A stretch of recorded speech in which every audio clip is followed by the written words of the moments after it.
2010ஆம் ஆண்டு. அப்போது திமுக ஆளுங்கட்சி, அம்மா அவர்கள் எதிர்க்கட்சி. ஒரு பெரிய மிரட்டல் விடுத்து அம்மா அவர்களுக்கு எதிராக மதுரை மாவட்டத்தில் பல இடங்களில் போஸ்டர் ஒட்டியிருந்தார்கள்.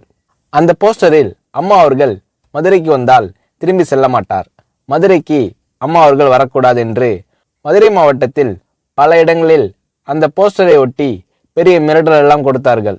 அதேபோல் ஜெயா டிவிக்கும் மிரட்டல் தொலைபேசிகள், மிரட்டல் கடிதங்கள் வந்து கொண்டிருந்தது.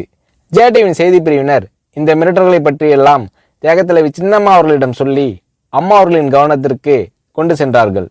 அம்மா அவர்கள் துணிச்சல், வீரம், கம்பீரம் இவற்றின் ஒட்டுமொத்த உருவம்.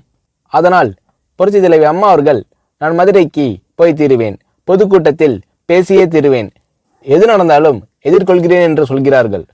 ஒரு கட்டத்தில் ஜெயா டிவிக்கு மிரட்டல் எப்படி வருகிறது என்றால், ஜெயா டிவியின் அலுவலகத்தை வெடிகுண்டு வைத்து தகர்ப்போம், அம்மா அவர்கள் மதுரைக்கு வந்தால் ஜெயா டிவியை ஒழிப்போம், இப்படியெல்லாம் நிறைய மிரட்டல்கள் தொலைபேசியின் வாயிலாகவும் கடிதத்தின் வாயிலாகவும் வந்து கொண்டிருக்கிறது.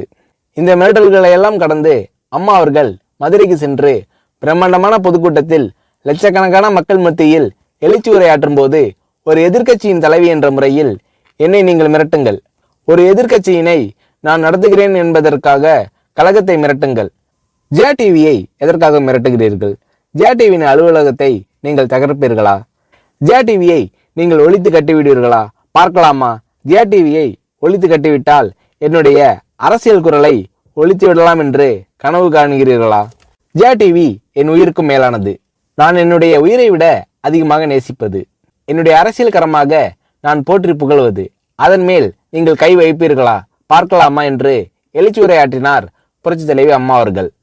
இப்படியெல்லாம் அம்மா அவர்களின் அன்புக்கும் மரியாதைக்கும் பாத்திரமாக ஜெயா டிவி இருந்தது.